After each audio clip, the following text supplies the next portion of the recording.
अस्सलाम वालेकुम स्टूडेंट्स, मेरा नाम है फरीहा खान और आप देख रहे हैं लर्न इंग्लिश विद रोशनी। तो आज का जो एडिटोरियल है उसका टाइटल है टग ऑफ वॉर।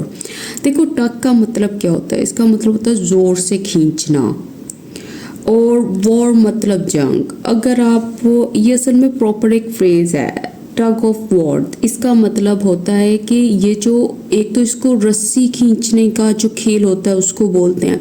एक असल में ये जो एडिटोरियल यूज़ हुआ है ना जो यहाँ पे, इसका मतलब है ये जो कंट्रोल या ताकत हासिल करने के लिए ये जो जंग है ये उसकी बात कर रहा है। मतलब दो साइड्स हैं आपस में फाइट कर रही हैं कि कौन किसको कब्जा मिलता है, किसको इख्तियार मिलता है। मतलब ये एक पावर स्ट्रगल है। तो चलें अब इस एडिटोरियल को स्टार्ट करते हैं और फिर देखते हैं ये कौन सी टग ऑफ वॉर है। इसके अलावा सब स्टूडेंट्स से रिक्वेस्ट है इन वीडियोस को लाइक किया करें, चैनल को सब्सक्राइब करें और ज़्यादा से ज़्यादा शेयर किया करें ताकि ज़्यादा से ज़्यादा लोग इस चैनल पे जुड़ सकें। तो चलें अब इसको शुरू करते हैं। मुझे रिसेंटली एक टीचर ने कोलैबोरेशन का ऑफर दिया। जब मैंने उनका कोर्स प्रॉपर्ली चेक किया तो मुझे पता चला कि इसमें स्टेप बाय स्टेप लेक्चर्स हैं जो आपकी राइटिंग को नेक्स्ट लेवल पर ले जाते हैं, और बहुत सारे जो पाकिस्तानी स्टूडेंट्स हैं वो ऑलरेडी इस कोर्स से बेनिफिट ले रहे हैं। अगर आप अपनी इंग्लिश स्किल को बेसिक से एडवांस लेवल तक इम्प्रूव करना चाहते हैं तो ये कोर्स आपके लिए बहुत यूजफुल है। इसमें आपको रिपोर्ट्स, एसेस, ईमेल्स और प्रेसेस भी लिखनी सिखाई जाएंगी। इसके अलावा अगर आप आइल्स की तैयारी कर रहे हो या किसी भी कम्पिटिटिव एग्जाम्स की तैयारी कर रहे हो तब भी ये कोर्स आपके लिए बहुत यूजफुल है। ये कोर्स हिंदी में है लेकिन उर्दू स्पीकर्स इजीली इसको समझ सकते हैं। जब आप इस व्हाट्सएप नंबर पर मैसेज करेंगे टीम आपको और भी डिटेल प्रोवाइड कर देगी और इस ऐप का लिंक भी प्रोवाइड कर देगी जिसमें डेमो लेक्चर्स अवेलेबल हैं। तो वो डेमो लेक्चर्स आप चेक कर सकते हैं और देख सकते हैं कि ये कोर्स आपके लिए कितना बेनिफिशियल हो सकता है। पाकिस्तान से जो स्टूडेंट्स हैं वो इजीली लोकल पेमेंट के थ्रू एनरोल कर सकते हैं और कोर्स की जो वैलिडिटी है वो 1 ईयर है। पेमेंट कंफर्म होने के बाद ऐप पर एक्सेस जो है वो एक्टिवेट कर दी जाती है। द टाइमिंग मतलब ये जो खास वक्त है, ये जो मौका है, मे बी क्वेश्चन्ड मतलब हो सकता है कि इस पे डाउट किया जा सकता है, मतलब इस पे सवाल उठाए जा सकते हैं, इसको चैलेंज किया जा सकता है। कहता बट लेकिन the issue is not new. कहता लेकिन जो इशू है ना, जो मसला है वो कोई नया नहीं है। तो वो ये कह रहा है कि लोग इस बात पे डाउट कर सकते हैं कि क्या ये वक्त सही है कि नहीं सही, लेकिन जो प्रॉब्लम है वो नई नहीं है, वो पहले से एग्जिस्ट करती आई है। The PPP and the MQMP are once again. कहता है ये दोनों जो हैं, मतलब ये जो दोनों सियासी पार्टीज हैं, आर वंस अगेन एक दफ़ा फिर engaging in their old tug of war. वो एंगेज कर रही हैं, मतलब वो मुलव्विस हो रही हैं, वो हिस्सा ले रही हैं। किसमें? कहता इनकी जो ओल्ड, जो इनकी अपनी पुरानी ये जो पावर की जंग है। अच्छा, किसके ऊपर? कहता ओवर, इस बात पर कि हु ओन्स कराची, के कौन कराची को ओन करता है, किसका यहाँ पे कंट्रोल है, कब्जा है, अथॉरिटी है। यूजिंग कहता इस्तेमाल करते हुए बोम्बास्ट, इस चीज़ को, बोम्बास्ट का मतलब क्या होता है? ये जो इमोशनल लैंग्वेज है, मतलब ऐसी जुबान जो बहुत ही लाउड है या बहुत ही एग्जैजरेटेड है, या ऐसी ये जो बड़ी बड़ी बातें बोलना है। कहता टू स्टेक देयर क्लेम्स, और किस लिए? ताकि वो स्टेक कर सके, जता सके अपने दावे को, अपने क्लेम को। और फिर लग गया फुल स्टॉप। तो इसमें वो ये बात कर रहा है कि ये वाली जो दोनों पार्टीज हैं ये फिर से फाइट कर रही हैं। क्यों फाइट कर रही है, किसके ऊपर फाइट कर रही है? कि कौन कराची को ओन करता है और किस तरह से। कहता है इसको यूज करते हुए, उन स्टेटमेंट्स को यूज करते हुए जो बहुत ही लाउड हैं, ऐसी बातें जो बहुत ही शोर शराबे वाली हैं, जज्बाती हैं। कहता उनको इस्तेमाल करते हुए, और किस लिए? ताकि ये अपना जो दावा है उसको जता सके। तो ये सारे का सारा सब्जेक्ट है, ये दो पार्टीज की बात हुई है इसलिए यहाँ पे आर आया है, और उसके बाद ये जो प्रेजेंट कंटिन्यूस इसने यहाँ पे यूज किया है कि ये वाला जो एक्शन है ये जारी है, और क्यों जारी है वो आगे उसने मेंशन किया, और किस तरह से जारी है ये यूजिंग लगा के इसने यहाँ पे बताया है। सिंध असेंबली लास्ट सैटरडे, ये जो सिंध असेंबली है पिछले हफ्ते पास्ट अ रेजोल्यूशन, उसने पास किया, उसने मंजूर किया एक करारदाद को। अच्छा, कौन सी रेजोल्यूशन? कहता tabled by chief minister Syed Murad Ali Shah, कहता जिसको टेबल किया गया, जिसको पेश किया गया इनके जरिए टू कंडेम, ताकि वो क्रिटिसाइज कर सकें, मुजम्मत कर सकें। अच्छा, किसकी? एनी कॉन्स्पिरेसी, किसी भी किस्म की ये जो साजिश है। अच्छा, कौन सी कॉन्स्पिरेसी? कहता एम्ड एट, जिसका मकसद है the division of Sindh, Sindh की तकसीम और the creation of a separate province, और या फिर ये जो क्रिएशन है, ये जो तश्कील है किसकी? एक सेपरेट प्रोविंस की, एक अलग सूबे की। और कौन सा प्रोविंस? कंप्राइजिंग, जिसमें शामिल है, जो मुश्तमिल है, जिसमें कौन? कराची। फिर लग गया फुल स्टॉप। तो अब इसमें क्या बात कर रहा है? इसमें बात कर रहा है कि ये वाले जो सिंध असेंबली है ना, उसने पिछले हफ्ते उसने मंजूर किया था एक करारदाद को, और ये वो रेजोल्यूशन थी जिसको पेश किया गया था इनके जरिए, ताकि वो क्रिटिसाइज कर सके किसी भी किस्म की कॉन्स्पिरेसी को, किसी भी किस्म की साजिश को, जिसका मकसद है ये वाला या ये वाला। अच्छा, अब यहाँ पे इसने प्रेजेंट पार्टिसिपल यूज किया कंप्राइजिंग। अगर कंप्राइजिंग यूज किया ना तो इसके बाद ऑफ नहीं आएगा। अगर ये कंसिस्टिंग यूज करता तो इसके बाद ऑफ का यूज होना था। अब आगे देखो,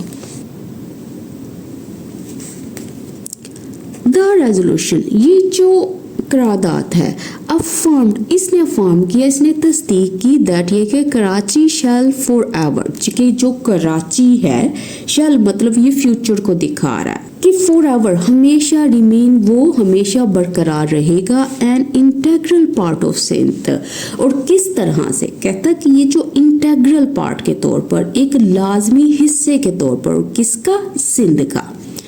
द MQM लीडरशिप प्रोटेस्टेड, ये जो लीडरशिप थी, ये जो इनकी क़यादत थी, उन्होंने एहतजाज किया एट द रेजोल्यूशन, इस के खिलाफ, मतलब ये जो करारदाद थी इसके खिलाफ उन्होंने प्रोटेस्ट किया, एहतजाज किया, ऑब्जेक्शन शो किया ड्यूरिंग इट्स पैसेज, इसकी मंजूरी के दौरान, एंड कन्वीन्ड स्पेशली, और कन्वीन का यहाँ पे मतलब क्या? इसका मतलब है उन्होंने इजलास बुलाया खास तौर पे टू डिक्लेयर, ताकि वो डिक्लेयर कर सके, ऐलान कर सके, इट, इसको an attack on the federation, कि ये हमला है किसके ऊपर? फेडरेशन के ऊपर, फेडरल सिस्टम के ऊपर। फिर लग गया फुल स्टॉप। तो कन्वीन का मतलब क्या है? इसका मतलब है जमा करना, इकट्ठा करना। दिस रेजोल्यूशन, ये वाली जो करारदाद थी, चैलेंज्ड पाकिस्तान, इसने चैलेंज किया है, इसने ललकारा है किसको? पाकिस्तान को, इट्स कॉन्स्टिट्यूशन, इसके आइन को, it's law and it's state, इसके कानून को और इसकी रियासत को। एन MQM लीडर डिक्लेयर्ड, ये जो MQM लीडर है इन्होंने डिक्लेयर किया, इन्होंने ऐलान किया at the parties press conference, party की प्रेस कॉन्फ्रेंस में। और फिर लग गया फुल स्टॉप। देखो, आप किसी को अगर चैलेंज करते हो ना तो इसका मतलब है आपने सवाल उठाए हैं, आपने किसी को कन्फ्रंट किया है, आपने खुलेआम उसकी मुखालफत की है। इट वॉज रिमार्केबल, ये कहता ये बिल्कुल हैरान कुन था। अच्छा, क्या? दैट ये कि the leaders of the MQMs component factions, कि ये वाले जो लीडर्स थे, कौन से लीडर? कहता जो MQMs के कॉम्पोनेंट फैक्शंस थी। देखो, कॉम्पोनेंट फैक्शंस का मतलब क्या है? ये जो इंडिविजुअल पार्ट्स थे इस फैक्शन के, इस गिरोह के, मतलब एक जो गिरोह है उसके अंदर के जो गिरोह थे, जैसे बड़ा ग्रुप है उसके अंदर जो छोटे छोटे ग्रुप्स होते हैं, वर एबल, कहता वो इस काबिल थे टू कम टुगेदर, कि वो इकट्ठे हों, किसके ऊपर? ऑन द मैटर, मामले पे, गिवन, ध्यान में रखते हुए, the bitter in fighting the party, कहता ये जो बिटर है, ये जो सख्त है, ये जो तल्ख है, ये जो अंदरूनी इन फाइटिंग है, ये जो इंटरनल कॉन्फ्लिक्ट है, कहाँ का? पार्टी का। whose years of rule, कहता जिसके जो years of rules है, मतलब जो जिसके कई साल की जो हुक्मरानी है इन कराची में, yielded little, कहता उसने हासिल किया है little more than, मतलब सिर्फ इससे ज़्यादा नहीं, मतलब इससे ज़्यादा उसने कुछ हासिल नहीं किया। कहता किससे? देन अ फ्यू फ्लाईओवर्स, के सिर्फ अ फ्यू, ये जो स्मॉल नंबर है फ्लाईओवर्स का, इनके है सीन वो देख चुके हैं इन रिसेंट मंथ्स, हालिया महीनों में। तो देखो वो ये बात कर रहा है कि ये बात जो है काफ़ी सरप्राइजिंग है कि ये जो डिफरेंट MQM ग्रुप्स हैं ये इस काबिल रहे कि ये अग्री किया, मतलब इन्होंने अग्री किया, ये इकट्ठे हुए इस इशू के ऊपर। कहता खास तौर पे जब इनके अंदर अपनी फाइट चल रही थी, कॉन्फ्लिक्ट चल रहा था। और उसने ये भी बात यहाँ पे मेंशन की है कि ये जो कराची है इसमें कई सालों की ये जो हुक्मरानी थी, इसके दौरान इसने इन चंद फ्लाईओवर्स के अलावा इसने कुछ नहीं देखा, कोई खास कामयाबी हासिल नहीं की, सिर्फ यही कामयाबी है वो ये बता रहा है। द ट्रूथ इज दैट कि ये जो सच है ना वो ये है कि दैट कॉन्स्टिट्यूशन डज प्रोवाइड, कि ये जो कॉन्स्टिट्यूशन है, ये जो आइन है, डज प्रोवाइड का मतलब है कि वाकई में फ्राहम करता है क्या? अ रूट, एक रास्ता। अच्छा, रास्ता किस चीज़ के लिए? To creating new provinces, create करना, बनाना नए सूबों को। बट दिस रिक्वायर्स, लेकिन ये जो चीज़ है ये रिक्वायर करती है, ये डिमांड करती है किस चीज़ को? द अप्रूवल, ये जो मंजूरी है किसकी? Of 2/3 of the respective provincial assembly. इस सारी प्रोविंशियल असेंबली का, वो वाली प्रोविंशियल असेंबली जो रिस्पेक्टिव है, जो मुतल्लिका है, जो रेलिवेंट है, उसका 2/3। तो देखो उसमें यही बात उसने की है ना कि ये कॉन्स्टिट्यूशन तो वाकई में ये चीज़ प्रोवाइड करता है, ऑफर करता है एक रास्ते को क्रिएट करने के लिए नए प्रोविंसेस को, लेकिन ये डिमांड करता है अप्रूवल को। ये चीज़ तब ही पॉसिबल है जब मतलब जो रेलिवेंट प्रोविंशियल असेंबली है वो इस बात पे एग्री करे। देयर सीम्स, कहता वहाँ दिखाई देता है टू बी नो एपिटाइट, कि वहाँ पे कोई ख्वाहिश नहीं है, कोई रगबत नहीं है विद इन द असेंबली, इनके अंदर फॉर सच अ मूव, ऐसी कोई भी किसी भी किस्म की मूव के लिए, ऐसे कदम के लिए। एंड देयरफॉर, इसलिए इट इज़ इनएक्सप्लिकेबल, कहता है इसलिए ये जो चीज़ है ये गैर वाज़िया है, ये इम्पॉसिबल टू एक्सप्लेन है। Why the PPP brought the matter up, कि क्यों ये जो PPP है इसने ब्रॉट किया, इसने रेज किया, इसने उठाया इस मामले को। And why the MQM has taken umbrage to it, और ये वाली बात कि क्यों ये जो MQM है उसने क्यों लिया अम्ब्रेज को, मतलब क्यों उसने बुरा मनाया, क्यों नाराज हुआ इस चीज से, मतलब PP ने ये मामला क्यों उठाया और MQM ने इस पर बुरा क्यों मनाया। कहता the letter may simply be using, कहता ये जो दूसरा है, ये जो बाद वाला है, MQM की बात कर रहा है, कहता मे बी, कहता सिंपली मे बी, सिर्फ हो सकता है वो इस्तेमाल कर रहा हो इस मैटर को टू प्रोप अप, सपोर्ट करने के लिए, सहारा देने के लिए, या समझ लो जिंदा रखने के लिए। इट्स सैगिंग रेलिवेंस, इसकी जो ये वाली रेलिवेंस है, ये वाली अहमियत है जो सैगिंग है। सच प्रॉप अप जो है ना इसका मतलब होता है सहारा देना, किसी चीज को रिवाइव करना, किसी चीज को अलाइव करना। अब यहाँ पे आप ये समझ लो कि वो अलाइव करने की बात कर रहा है या सपोर्ट करने की बात कर रहा है। ये वाली जो इसकी अहमियत है जो सैगिंग है, जो गिरती हुई है। एज इट इज वॉन्ट, देखो वॉन्ट टू डू का मतलब क्या होता है? इसका मतलब है ये जो काम आदतन करता है, ये जो अक्सर करता है। बट द सिंध गवर्नमेंट, लेकिन कहता है ये जो सिंध गवर्नमेंट है टू, कहता है ये भी मस्ट एक्नॉलेज, इसको लाजमी मानना चाहिए। Why the Karachi province issue keeps raising, तो वो कह रहा है कि इस चीज को भी इसको एक्नॉलेज करना चाहिए, मानना चाहिए कि क्यों ये जो कराची प्रोविंस इशू है ये बार बार क्यों रेज करता है अपने हेड को, ये बार बार क्यों आता है, बार बार ये क्यों रीअपियर होता है। और फिर लग गया फुल स्टॉप। अच्छा, इसमें बहुत सी चीज़ें देखने वाली हैं। सबसे पहले आप ये देखो कि ये जो इसने यूज़ किया ना प्रॉप अप, इसका मतलब होता है किस चीज़ को सपोर्ट करना, किस चीज़ को कहता है ये जो सैगिंग रेलिवेंस है। रेलिवेंस का मतलब होता है इंपॉर्टेंस, अहमियत। सैगिंग वो चीज़ जो कमज़ोर होती हुई है। और ये जो चीज़ इसने यूज़ किया ना वांट टू डू, इसका मतलब होता है जो काम वो आदतन करता है, जो वो अक्सर करता है। अच्छा, अब इसके बाद और तो कुछ देखने वाला नहीं है।